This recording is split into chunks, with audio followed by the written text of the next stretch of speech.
Hey, Humo soldiers. Some of you are aware, some of you are not.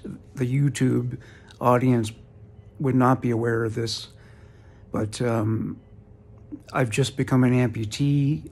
I have diabetes, and I had an infection that was not brought under control, which was partially due to my own irresponsibility. If you do develop this disease, take it seriously, treat it. Don't be cavalier about it because it's insidious and it favors the sneak attack. And, this podcast, Human Monsters, deals a lot with horror, but it's usually along the lines of murder and mutilation and that sort of thing. But diabetes can lead to horror as well. And so what I'm doing now is I thought, I can't release a normal episode on the regular online feed or on YouTube because I'm in the hospital. I'm in recovery. But what I thought I would do is give a recap of the series, and my idea was that I would list the episodes that continue to haunt me to this day, the cases that just where I just keep thinking about them. They keep, bringing flashbacks to the fore. So I guess the first one would be Eddie Lee Sexton. If you don't recall, most of what he did involved the abuse of his own children. I believe he had about 13 of them. The abuse he inflicted on these kids was just unreal. He would beat them until they were black and blue. He abused them sexually. He would lock them in their rooms, quite often over very petty issues. There was sexual abuse as well. He sexually abused all his children. He raped his daughters, all of his daughters. He had at least three kids with two of his daughters. I mean, this guy was just crazy. He had his kids convinced that he had supernatural powers like telepathy and that he could summon dark forces and punish them for disobeying him. And he would marry his little daughters sometimes when they were as young as 8 years old, and the wedding ceremony involved a dead cat, and he claimed to worship both God and the devil. He compelled one of them to murder his son-in-law. When his son-in-law's son, or at least the son was alleged to be his son-in-law's son, was a baby, the baby became very ill, but the family was on the run because of charges that were brought against Eddie. So Eddie just ordered the baby to be killed, and he had convinced his daughter that he had the ability to bring people back from the dead. So she carried the baby around for a few days, carried a dead baby around. So, and one of his daughters fell in love with him. She even wrote a little love letter saying something to the effect of, "I love you and I want to have babies with you." And, she willingly had sex with him. As far as having babies, well, that ship had already sailed. She had had 2 children with him. And there's a picture of the children, and they're a spitting image of him. So that's the first one. The next one was also a case that involved a man who abused his own children, Marcus Wesson. And it's interesting how this kind of abuse tends to involve religion in some way.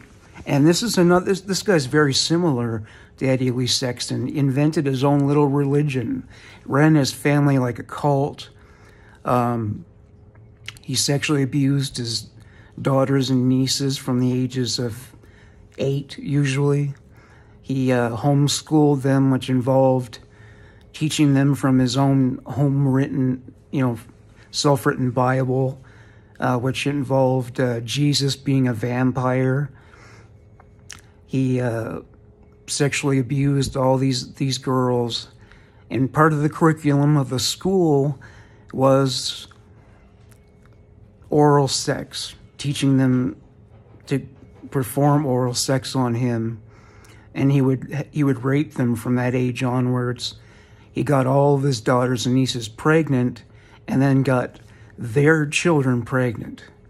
And incest was actually a part of his religious teachings.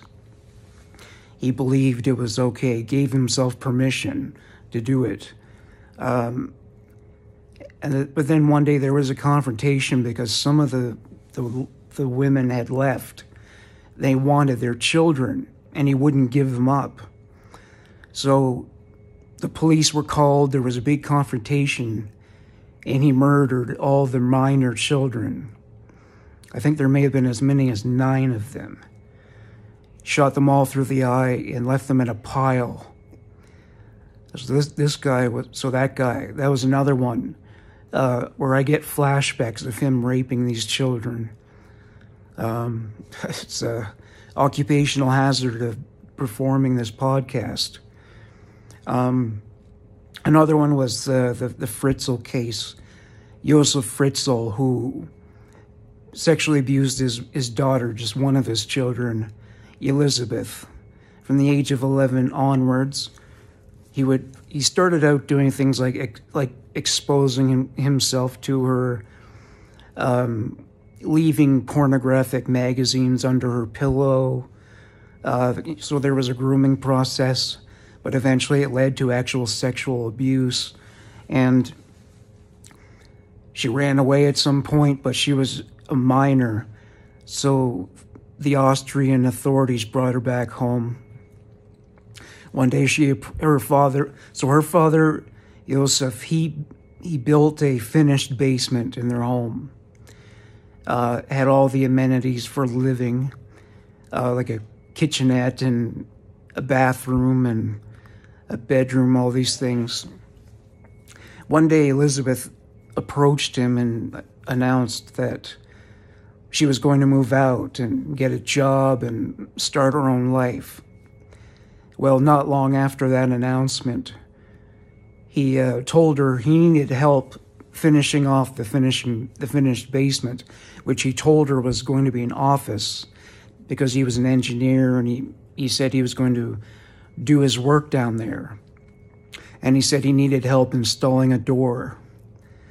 And so once they put the door in place, he put an ether-soaked rag over her face, knocked her out, and for the next 24 years, he kept her prisoner down there and raped her, beat her, got her pregnant 7 times, and she was only released when her daughter, who was I believe was 19, had become so ill due to lack of nutrition and lack of sunlight that she became unconscious.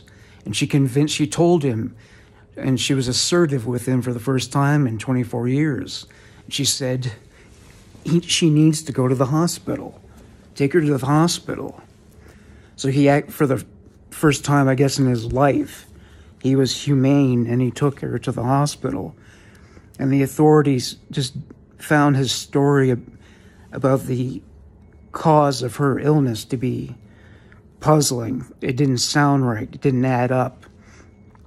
And so they insisted that Elizabeth be brought to the hospital. The mother needed to be present because she understood the daughter's condition better than he did.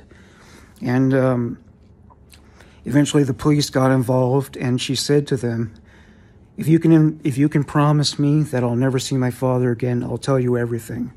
And that's exactly what she did. And so he was eventually arrested, and she was rescued and released from the basement. And from what I gather, she's managed to find some happiness. She has a boyfriend, and so he didn't ruin her, her ability, her ability to have an intimate relationship, which is something a lot of victims of sexual abuse struggle with. But thank God that she did. So what's another case? Well, I would say it wasn't her real name, but her pseudonym was Anna Rustin. She was kidnapped and kept prisoner for 13 years by a Pakistani man. This was in London, England. And he beat her, he raped her. Sometimes, she was in so much pain, suffered so much that she would become unconscious and almost die. She would lose the will to live. That's how much this man tortured this girl. She only managed to escape really by fluke, when they had her outside, because they planned to take her to Pakistan, him and his family, rather. So once when she was outside, she escaped, and there was a woman who had agreed to help her escape.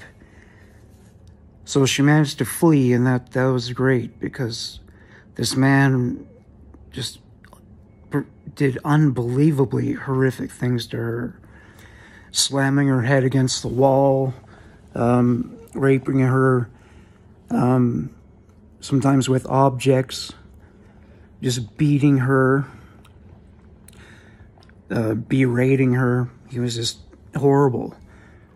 And it's usually the cases that involve incarceration and torture, like the Ariel Castro case, how he kept these 3 girls in prison for, I think it was 12 or 13 years, and they lived in filth, and he raped them and he beat them, and it's extraordinary how the men who do these things try to play it down or insist, oh no, it was consensual. But then again, that's what a lot of criminals do. They try to justify what they do or downplay it. And then another case was, the Paul Bernardo case. So he was a rapist, and then a rapist and torturer and murderer of 3 teenage girls. That was a personal case for me in the sense that I lived in southern Ontario at the time that the Scarborough rapist case came to light. And when the 3 girls, Temi Homoka, his wife, Karla Homoka's wife, Karla Homoka's sister, rather. I mean, that wasn't publicized in the media, but the disappearances of Leslie Mahaffey and Kristen French, that was on TV, it was in the newspapers. So I remember that, and so it was extraordinary for me to read the details of all that came to light, and to think of what he put these girls through.